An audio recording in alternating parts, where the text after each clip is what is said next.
Hi, I'm in Ahmedabad, India, and this is some nice bed sheets I got in Udaipur. This very, very nice fellow who was a uncle of my friend over there. He gave me these things really either cheap or for free, not free, but at cost or something. And I wasn't planning on buying this stuff, but my friends have a baby in my house now, and he gave a nice quilt for free for those, and I was in the special shop and saw these nice sheets, and I ended up getting them. My sleep is way better. I didn't think sheets made so big of a difference, but I'm upgrading, right? So, opening the phone to record this and say that I made a video this morning about giving a racket to my friend Kishan, who does not own rackets. He's a great tennis player, but he's in India, he's an assistant coach, but doesn't own a racket. I gave him a Federer racket last year, which I didn't really want, sort of a throwaway, but still nice for him.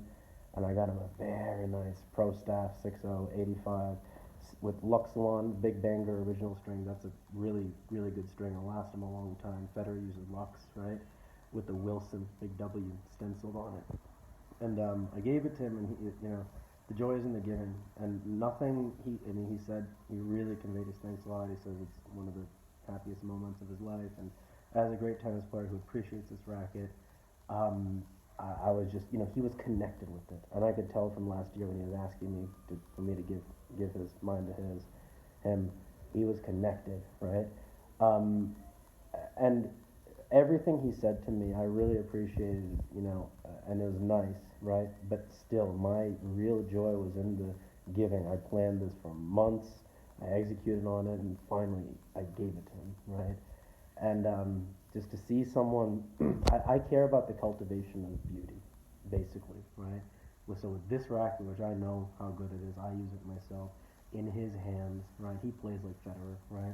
But he's not exactly had the opportunities to really prosper as a player. So he's a tennis coach, but assistant tennis coach. But that's all besides the point.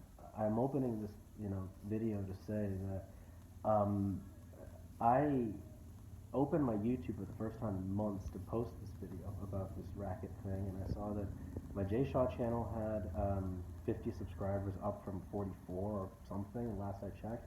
My spirituality channel had a few more. I forgot what to what. Uh, I don't remember right from what to what, but it was more than I expected. Like three, four, five more, six more perhaps. And it just gave me a little encouragement, because it's easy when you get in the mind and so forth to forget about what your messages are, to forget about, remembering and the fact that videos like this can really help people, and that there's a reason why there's even one subscriber to any of this content. Part of the reason I've been away from everything is that I've been reinventing myself, so to say, not consciously, but I've stepped away from, camera facing things, and I've been reading a lot of books. I picked up a book called Karma by Sadhguru in the Bombay airport on my way to Ahmedabad. Last year, when I flew into Delhi, I picked up Autobiography of a Yogi by Paramahansa Yogananda, and I read that book through the trip, along with Life 3.0 by Max Tegmark, and a book about artificial intelligence. Those are my two books in the last trip.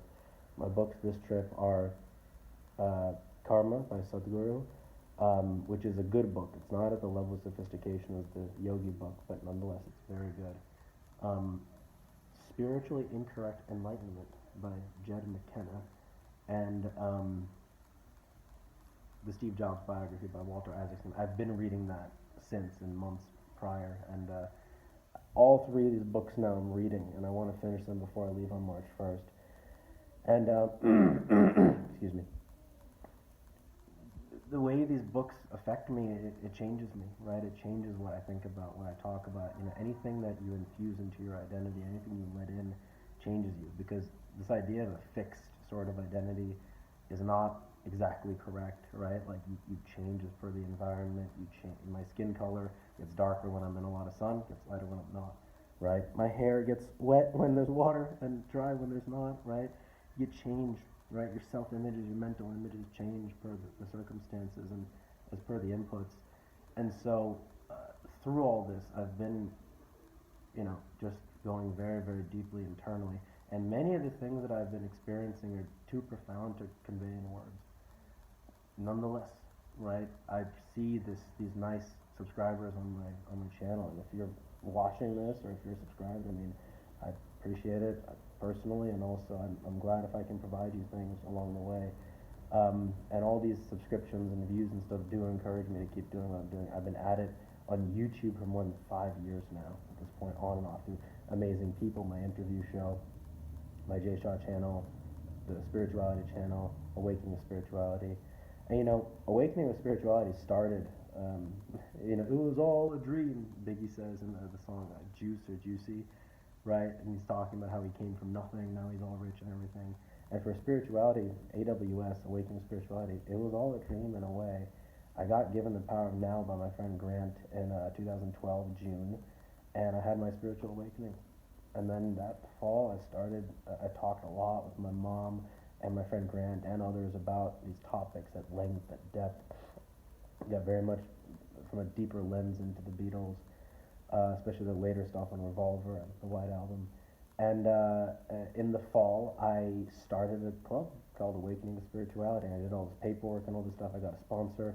And the sponsor was the Buddhism professor for my Intro to Buddhism class in the beginning of my very first freshman year. That was fall 2010, the first class I walked into. It was at 8:30 a.m., Monday, Wednesday, Friday, in Fine Arts Building B. So FAB was its code at University of Florida, and I'd go there. And Jimmy Wilson was the what do you call it, the ad hoc? No, what, not ad hoc, the adjunct for, I don't know what he was, assistant of some sort. And Mario Pacheski was the professor, and I learned a lot there, right? And that really kicked off the University of Florida experience for me. And basically, I bring all this up to say that Awakening to Spirituality was finally, processed, and then I started holding meetings in 2013 in Matherly Hall, Matherly 106. Matherly is part of the business school, it's one of the older buildings. 106 was like a sort of semi-underground building, or underground, or I don't know, right? Not really, but sort of like half elevation underneath, half a step, I don't know. But weekly seminars I just hold, and it was fantastic. It was great. And I got to meet some fantastic people through that. The club wasn't very big. The most we ever had in a meeting, I believe, was maybe 10, 12 people.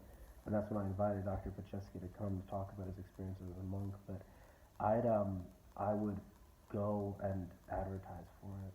I'd pass out flyers. I went to these fairs, like, hey, check this out, check out this club, right? And I did what they call dharma, my doings, a Hindu word for doing, right? Or duty, perhaps. And it was just great. I went to India that summer, that fall, for a study abroad. My first time being in India, I went to Bangalore for 4 months, and in that time I got to travel quite a bit. And in that time, I'm like, well, how am I going to run this club? Well, I can't run it myself, so I guess it has to close down, unless I can find someone who can run it. And my good friend Christos, who was part of the club with me, I actually gave him the responsibility, and it's not something I do easily for something that I consider this serious. And he did. He did. He did a great job too, and he did something I wouldn't have done. He started filming the videos, filming the things and posting them. And those things probably exist somewhere on YouTube out there, right? That's lost and found a generation ago. But we're talking 2013, it's 2023 now.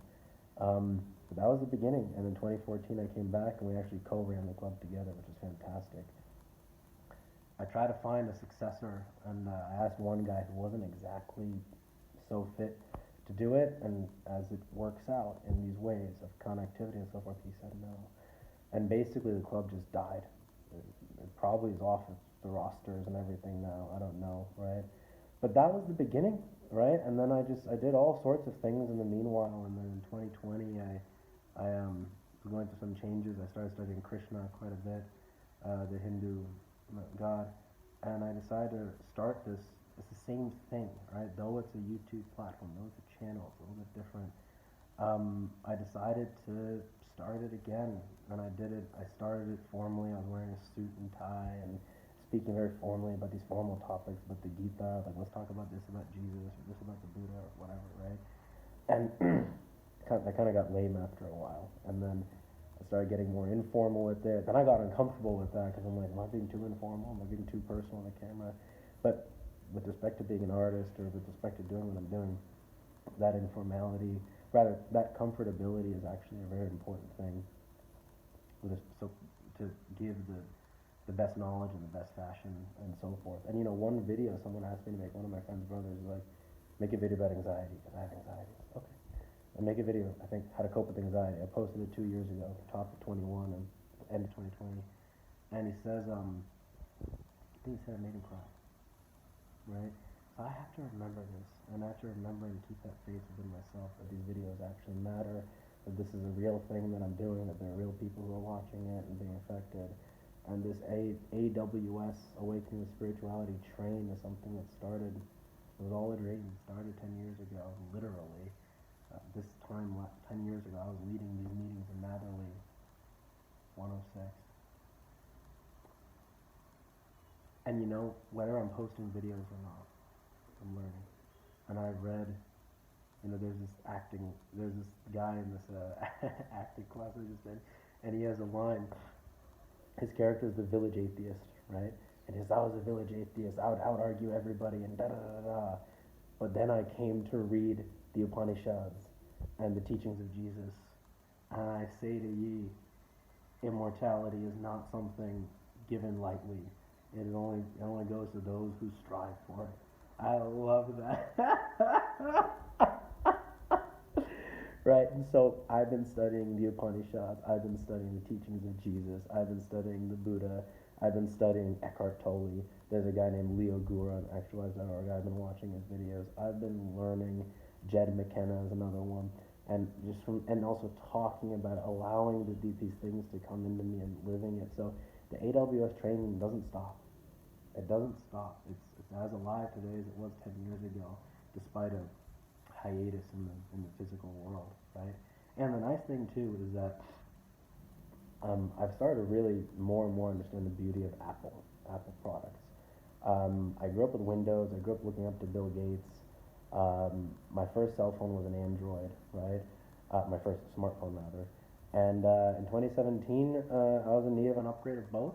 And I went to the Apple store, got an iPhone, I saw a MacBook Pro. It just called to me. And I don't buy stuff on impulse like this normally, as I didn't at the time. I walked out with it, right? I paid for it, right? But I walked out with it. And I didn't realize this, but it turned, given the acting training I had prior and so forth, it turned me into an artist. Then I started making videos, amazing people, exclusively shot in on Apple, right? I had a series called Jay Shaw Bank, me saying like, if I was the number one CEO of like the number one bank in the world, this is what I would do, how I run it, right? The Jay Shaw channel, right? What else? All sorts of stuff, right? Music, I started a band within a year of that. I actually started writing some very good songs in 2018, the year after I got the Mac. The Apple has really helped me. I see it as a tool for art. And reading Steve Jobs' biography and says that he's not talking about features and components and processing speed and so forth. He's saying this is what you can do as a creator with it, and just feeling it, just using it, like just being in that light, right? Like if you're an artist, at least it changes you, right? And if you're not an artist, it may be useless, or you might just like it. It might elicit creativity in another way. It could be all sorts of things, right? It's not just a thing for artists, but for me as an artist, it really is nice. But my overall point is this: AWS thing, with the help of Apple, right? See, I wasn't filming stuff in 2013 when I had Windows and Android. Christos was, right? I wasn't posting anything, right? I wasn't doing all that, right? I had more rational goals, rational concerns, and etc. But as I've liberalized my mind, so to say, as I've become more free-flowing with the universe, and as I've had these great Apple products, like it's just so much fun filming and putting all this stuff out there. And I'm in a new place now as compared to any video that has come prior to this. I'm in a more evolved state than I've been in my entire life, and that translates into the video, it translates into everything that I do, really, right? But the AWS train does not stop. It continues, whether I'm making the videos or not, whether there's a 5-6 year hiatus where nothing's posted or anything, or whether there's not.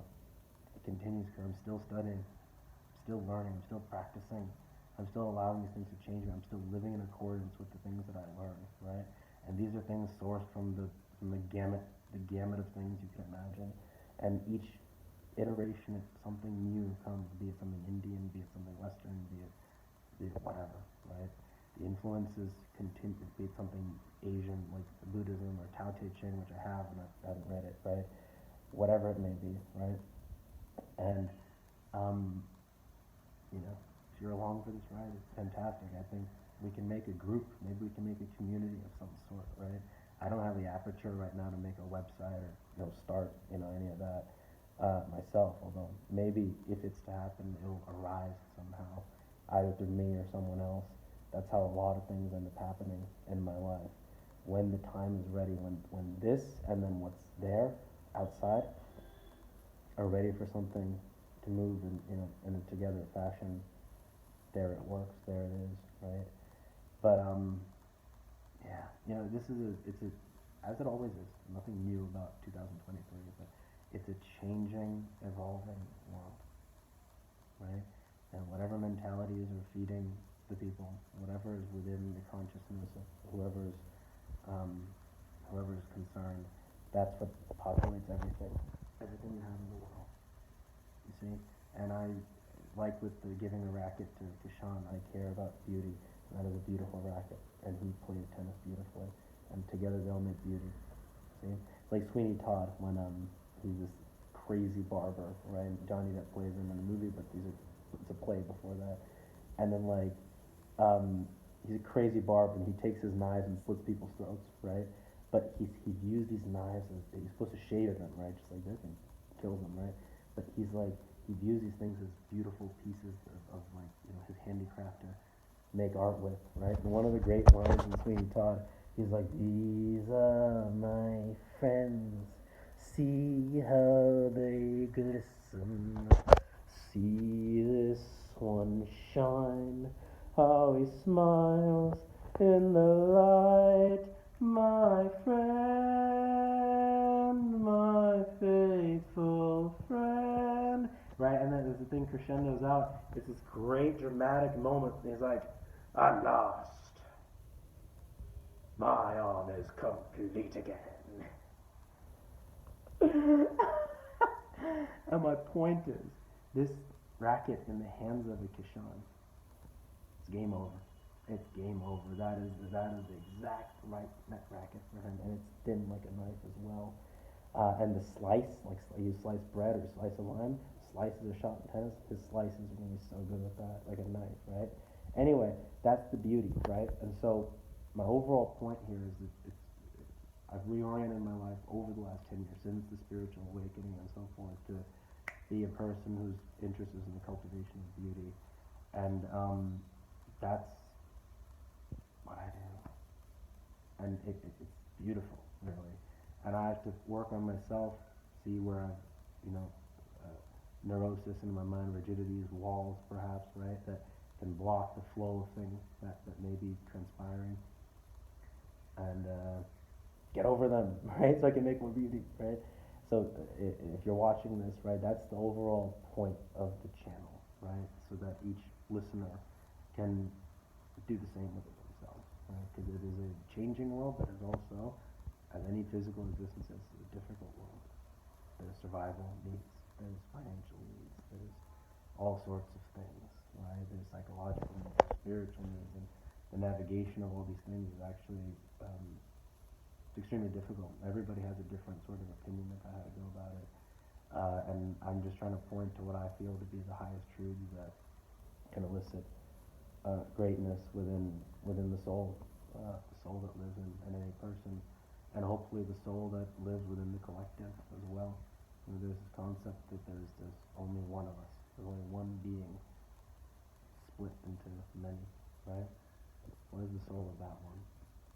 One, right? That's my goal and my idea and my dharma, so to say. So the AWS train continues and will be continuing for a long time, and it has been 10 years solid.